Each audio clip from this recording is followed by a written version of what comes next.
Hello दोस्तों, राम राम सीताराम। कैसे हैं आप सभी। स्वागत है आपका एक बार फिर से हमारी इस न्यू वीडियो में। दोस्तों देखिए, हम आ गए हैं मैरीगोल्ड के फार्म पे। आज फिर हमारे खेत पे काम चल रहा है और इधर हमने निंदाई गुड़ाई करवा दी है। आप देख लीजिए यहाँ पर आज हमने 7 लेबर लगाई थी, जिसमें 14 जो घार है वो निंदाई गुड़ाई हो चुकी है। तो हमारी टोटल है कितनी, 48 घार। और आज 7 लेबर ने सिर्फ 14 घार की निंदाई गुड़ाई की है। तो 48 में कितनी लगेगी हमारी, 24 लेबर। एक लेबर 300 रुपये के हिसाब से चल रही है। तो 24 इंटू 3 करेंगे तो 7,200 रुपये। अब हमारा जो 32,500 रुपये इन्वेस्टमेंट हो चुका था, उसमें 7,200 रुपये और जोड़ दीजिए। तो अभी तक इसमें जो इन्वेस्टमेंट हुआ है वो हो जाएगा हमारा कितना, 40,000 में 300 रुपये कम है। तो अभी तक इतना इन्वेस्टमेंट हो चुका है। खेती में लागत तो लगती है भाई। देखिए यहाँ पर पूरा 1 एकड़ का फार्म है। ये 1 एकड़ में हमने 9,000 पौधे लगा दिए हैं। और 9,000 पौधों में जो इन्वेस्टमेंट चल रहा है वो अभी तक 40,000 में 300 रुपये कम है। और आप देख रहे हैं कि ये हम छोटी छोटी कलियां हैं, बट से इनकी तोड़ाई कर रहे हैं और इनको खेत में ही छोड़ रहे हैं। कुछ भाइयों के कमेंट आ रहे थे कि क्या हम अभी लगा सकते हैं, कि इसका टाइम है क्या। देखिए, लगा तो सकते हो, लेकिन जो अभी आपको फूल मिलेगा ना, वो आधे सावन के बाद मिलेगा।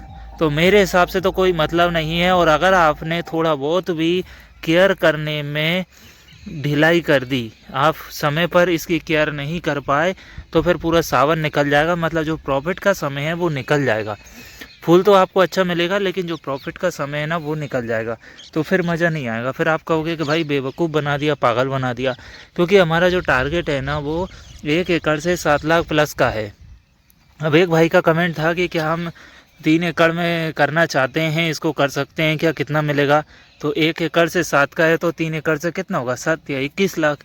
21 लाख का प्रॉफिट है। और जो उसमें आपका खर्च आएगा, इन्वेस्टमेंट होगा ना, वो 1 लाख प्लस जाएगा 3 एकड़ में। अभी तक हमारा 40,000 के पास पहुंच चुका है टारगेट, कितना खर्च का। तो 1 एकड़ से 40 का पहुंच गया है। तो 3 एकड़ का कितना होगा, 4 या 12। अभी तक इस कंडीशन में आज 18वें दिन में 40,000 जब पहुंच गया है, तो 18वें दिन में 3 एकड़ का आपका पहुंच जाएगा 4 या 12, 1,20,000 रुपये। और अभी तक ये नहीं कि सिर्फ इतना ही इसमें इन्वेस्टमेंट होगा, अभी तो और भी होगा। क्योंकि मच्छर की दवाएं लगेगी, इल्ली की दवा लगेगी, कुछ हाई पावर भी देना पड़ेगा, कुछ अगर कोई खरपतवार नाशी दवा देना चाहता है तो वो भी देगा, तो उसका भी इन्वेस्टमेंट होगा। तो ये सब होगा। अब आप ये मत कहना कि भाई अभी तो आपने ये सिर्फ 14 लाइनों की निंदाई गुड़ाई करवाई है, ये तो करवाई नहीं, इसका पैसा जोड़ लिया है। देखिए, आज निंदाई गुड़ाई चालू करवा दी है। पैसा इसीलिए जोड़ दिया है कि 7 लेबर ने सिर्फ 14 घार लाइनों की सफाई की है। कल फिर लेबर आएगी तो वो इनकी निंदाई गुड़ाई करेगी। तो आज पहले दिन ही हमें एक आइडिया लग गया है कि जब एक लेबर पूरे दिन भर में 2 घार तैयार कर रही है, तो 48 घार कितनी लेबर करेगी, 2 का भाग दे दीजिए। तो कितना हो गया टोटल, 24 घार। 24 घार का 24 लेबर हो गई। और 24 लेबर का 300 में गुणा कर दिया, क्योंकि एक लेबर 300 रुपये के हिसाब से आ रही है। तो 7,200 रुपये हमारा ये बन जाएगा। इस हिसाब से मैंने लिया है।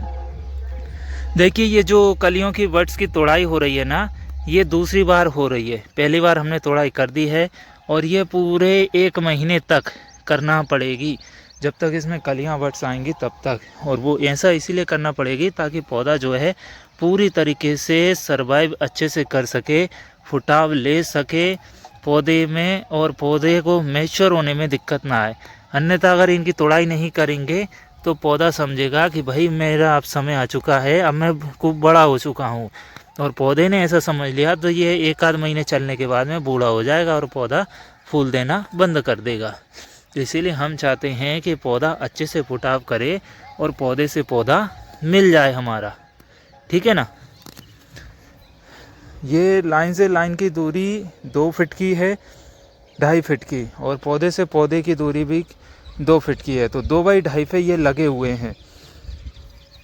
जब ये पौधा पूरी तरीके से फुटाव कर लेगा और फैलेगा, तो इसमें चलने की भी जगह नहीं बचेगी। पौधे से पौधा टिक जाएगा और लाइन से लाइन टिक जाएगी। तो चलने में भी बहुत दिक्कतें आएगी।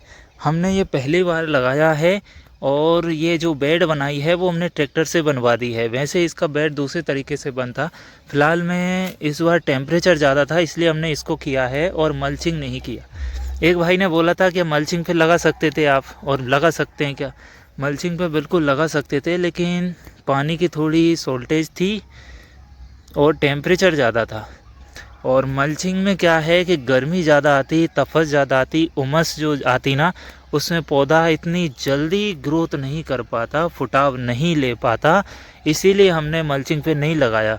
हालांकि जो हमारी निंदाई गुड़ाई में खर्च हो रहा है ना, उसमें हमारी पूरी मल्चिंग आ जाती और एक ही सीज़न में फ्री हो जाती। लेकिन समय, कहते हैं ना कि समय को ध्यान में रखते हुए या हवा को देखते हुए उधर ही तिबारा रोपना चाहिए। ठीक उसी प्रकार हमने समय, मौसम सबको ध्यान में रखते हुए बेड पे नहीं लगाया। लेकिन नेक्स्ट टाइम हम आपको बेड पे लगाकर भी बताएंगे। और कई भाइयों ने लगाए हैं बेड पर, उनकी भी ग्रोथ अच्छी है, लेकिन इतनी अच्छी नहीं है जितना कि हमारी खुले खेत में ग्रोथ दिखाई दे रही है। ठीक है ना, हम दोनों तरह की कंडीशन में आपको बता देंगे। बस हमारा मेन मकसद यही है कि इस पौधे को पूर्णतः स्वस्थ बनाए रखना, समय समय पर दवाई देना। एक भाई का कमेंट आया था कि इसमें अगर खरपतवार नाशी दवा देना हो तो कौन सी दे सकते हैं। तो एक टर्गा सुपर आती है और एक अडामा की एंजिल आती है, बहुत फेमस है।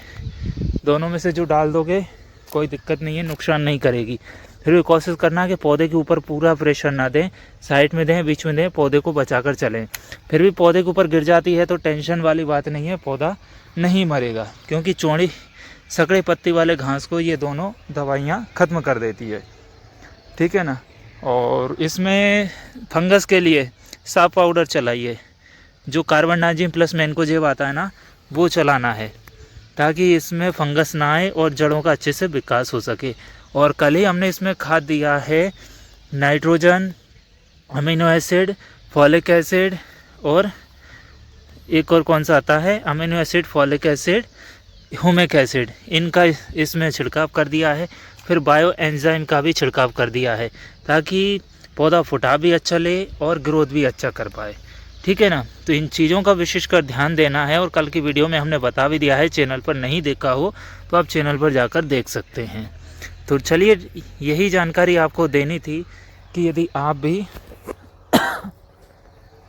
1 एकड़ खेत से भी अच्छा खासा मोटा प्रॉफिट लेना चाहते हैं तो आपको इन छोटी छोटी बातों का ध्यान रखना होगा। और यदि आप हमारे चैनल पर पहली बार आए हैं तो वीडियो को ज़्यादा से ज़्यादा किशन भाई तक शेयर कीजिए और चैनल को सब्सक्राइब कर लीजिएगा, ताकि आपको ऐसी कमाल की जानकारी मिल सके खेती किसानी से संबंधित। हम ऑर्गेनिक और केमिकल दोनों तरह की बताते हैं, लेकिन ज़्यादातर फोकस करते हैं जैविक पर। तो कई सारी दवाएं, खाद, हाई पावर बनाना बताते हैं, तो आप हमसे जुड़ सकते हैं। ये देखिए 1 एकड़ का फार्मिंग काफ़ी होता है और हम जितनी केयर कर सकते हैं उतना ही हमने लगाया है। लेकिन कुछ भाई बोल रहे थे कि दीपक भाई आपके पास तो ज़मीन बहुत ज़्यादा है तो आपको और लगाना चाहिए। तो भैया नेक्स्ट सीज़न में लगाएंगे, अगली बार हम इस पूरे 3 एकड़ का फार्म पे लगाएंगे। ठीक है ना। तो फ़िलहाल में तो हम ये एक एक्सपेरिमेंट भी है कि हमारे यहाँ पे इसका कितना प्रोडक्शन मिलेगा और इसका मार्केट में कितना क्या भाव मिल रहा है। यही बातों को ध्यान में रखते हुए हमने लगाया है। और आपके कोई सवाल हैं तो आप हमारे साथ डिस्कस कर सकते हैं, हम उनके जवाब दे पाएंगे। ठीक है ना। चलिए मिलते हैं अगली वीडियो में, तब तक के लिए नमस्कार।